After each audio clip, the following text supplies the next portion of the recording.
ITI first year employability skill जो subject सभी trade के लिए कॉमन है उसका MCQ का सीरीज चल रहा है। ऑलरेडी 6 चैप्टर के MCQ कंप्लीट हो चुके हैं और ये आज का 7वां चैप्टर है। चैप्टर का नाम है लेबर वेलफेयर एंड लेजिस्लेशन, ठीक है, मतलब श्रम कल्याण कानून, ये आज के चैप्टर का नाम है। इसके पहले जो 6 चैप्टर कंप्लीट हो चुके हैं उसके MCQ या तो उसकी वीडियो अगर आपको देखना है तो आप आई बटन पे क्लिक करके देख सकते हो, या तो उसके प्लेलिस्ट की लिंक आपके डिस्क्रिप्शन में अवेलेबल है। साथ ही साथ आज का जो मॉड्यूल है उसका अगर आपको PDF डाउनलोड करना है जो कि इंग्लिश और हिंदी में और दूसरा इंग्लिश प्लस मराठी में, तो उसका भी लिंक आपके डिस्क्रिप्शन में अवेलेबल है, वहां से आप डायरेक्टली डाउनलोड कर सकते हो। अगर आप चैनल पे नए हो तो आपको क्या करना है, सबसे पहले चैनल को सब्सक्राइब करना है और बेल आइकन दबा के ऑल नोटिफिकेशन ऑन कर देना है, ताकि जब भी हम कोई नया वीडियो अपलोड करें आपको उसका नोटिफिकेशन मिल जाए। ठीक है, तो चलिए बढ़ते हैं आज के पहले क्वेश्चन की तरफ।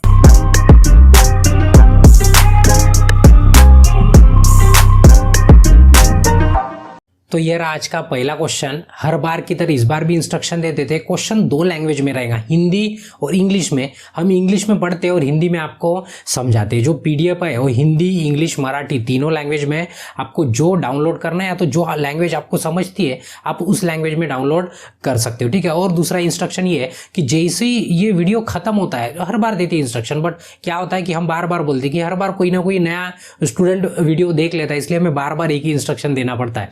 अभी पुराने जो स्टूडेंट है वो कहते होंगे कभी कभी कि क्या गुरुजी बार बार एक ही इंस्ट्रक्शन देते हैं, बट देना पड़ता है क्यों, तो हर बार कोई ना कोई नया आ जाता है। ठीक है, तो ये इंस्ट्रक्शन। दूसरा ये है कि जैसे ही वीडियो खत्म होता है आपको क्या करना है, MCQ की टेस्ट देना है। मतलब जो CBT एग्जाम होती है ना, उसी के मतलब इसी क्वेश्चन के बेस पे टेस्ट होती है। तो वीडियो के डिस्क्रिप्शन के लिंक में टेस्ट की भी लिंक देके वहां से क्या कर लेना है, वीडियो खत्म होने के बाद टेस्ट दे देना है। मतलब कि आपको कंफर्म हो जाएगा कि जितना आपने वीडियो में देखा उसमें से आपको कितना ध्यान में, मतलब कितना परसेंटेज आपके दिमाग में सेव हो चुका है, मतलब आपको एग्जाम के वक्त दिक्कत नहीं होगी। ठीक है, तो चलिए देखो अभी तक 6 कंप्लीट हो चुके हैं, ये आज का 7वां मॉड्यूल है और उसके बाद सिर्फ एक ही मॉड्यूल बचा है, मतलब एक ही चैप्टर बचा है, वो भी इसके बाद वाली वीडियो में कंप्लीट हो जाएगा। ठीक है, तो चलिए बढ़ते पहले क्वेश्चन की तरफ। तो क्वेश्चन है पहला, एज पर फैक्ट्री एक्ट। अभी देखो आज का जो है ना श्रम कल्याण कानून, मतलब कानून होता है ना अलग अलग, तो ये जो श्रमिक होते हैं, मतलब जो वर्कर्स होते हैं,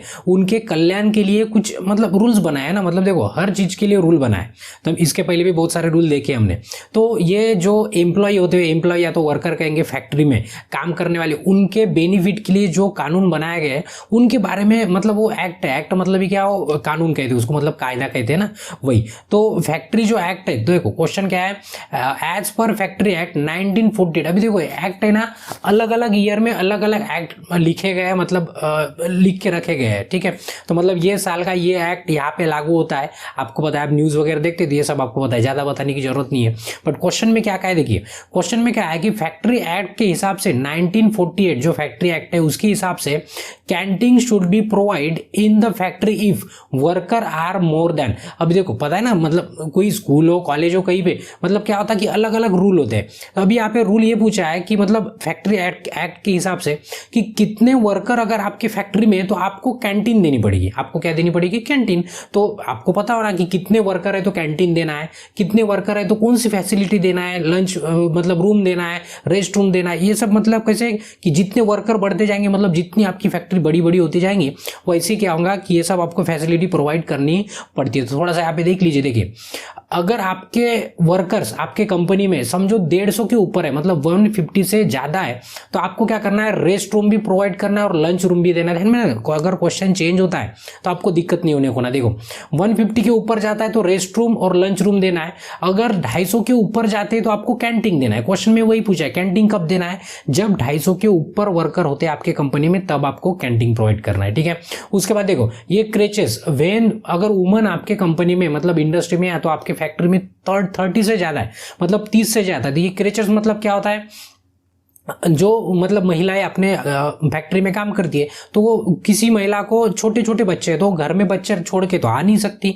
तो बच्चे संभालने के लिए मतलब एक फैसिलिटी प्रोवाइड की हो जाती है, जैसे प्ले स्कूल होता है ना, उसके जैसे आपके फैक्ट्री में प्रोवाइड करना पड़ता है। वो बच्चों को खेलने के लिए, सोने के लिए उनकी फैसिलिटी करके देनी पड़ती है, अगर महिला 30 से ज्यादा आपकी फैक्ट्री में। तो ठीक है, ये भी ध्यान में रखना है।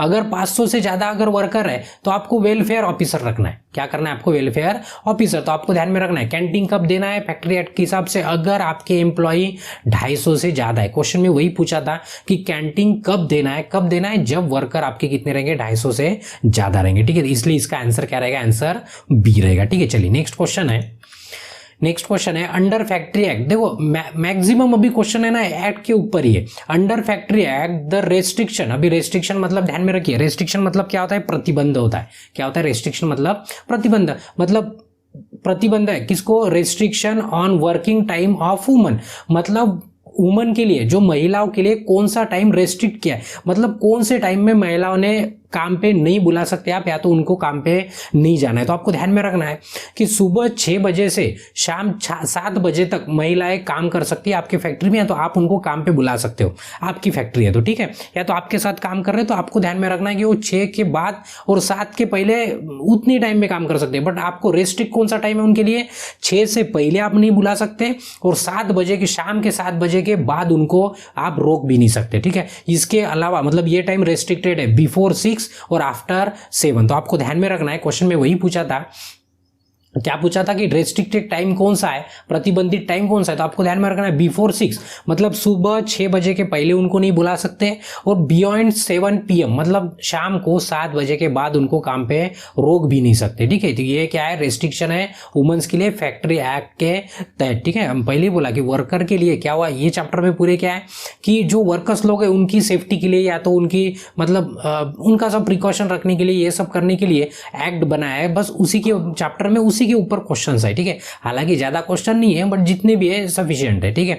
तो इसका ऑप्शन क्या रहेगा, ऑप्शन बी रहेगा, ठीक है। चलिए नेक्स्ट क्वेश्चन है under factory act the worker weekly hour should not exceed more than, अभी देखो और से फैक्ट्री एक्ट आ गया। अभी फैक्ट्री एक्ट में पूछा है कि जो वर्कर जो काम करते हैं तो एक हफ्ते में, पता है ना एक वीक कितना होता है, 7 दिन का वीक होता है, उसमें एक दिन कंपलसरी छुट्टी होती है, मतलब देना ही पड़ता है छुट्टी, ठीक है। अभी एक दिन की अगर छुट्टी दे दिए समझो, तो बचे कितने दिन हमारे पास, 6 दिन बचे। तो अभी क्वेश्चन में पूछा है कि अब देखो मतलब वीक अपना कितना हो गया, 6 दिन का वीक हो गया, क्यों तो एक दिन छुट्टी होती है तो 6 दिन कंसीडर कीजिए, बट हफ्ता 7 दिन का होता है, सभी को पता है एक वीक, ठीक है। नहीं तो बोलेंगे गुरुजी 6 कैसे हो गए, ठीक है, एक दिन छुट्टी का छोड़ के 6 दिन बचे हमारे पास अभी।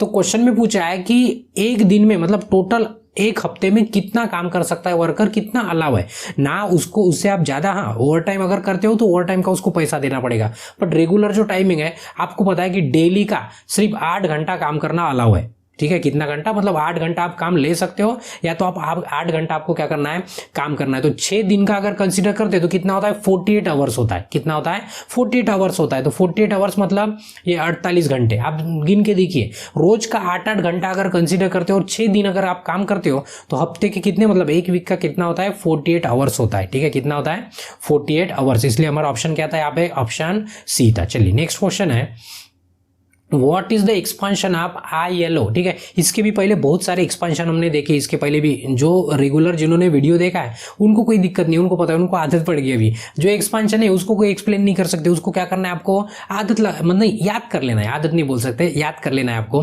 तो काय का था शॉर्ट मतलब लॉन्ग फॉर्म पूछा है किसका, ILO मतलब होता है इंटरनेशनल लेबर ऑर्गेनाइजेशन, ये इसका सिंबल है, ये इंटरनेशनल है। आपने देखा होगा कि इंटरनेशनल वाले सिंबल लगभग ऐसे ही होते हैं ब्लू कलर के, ठीक है।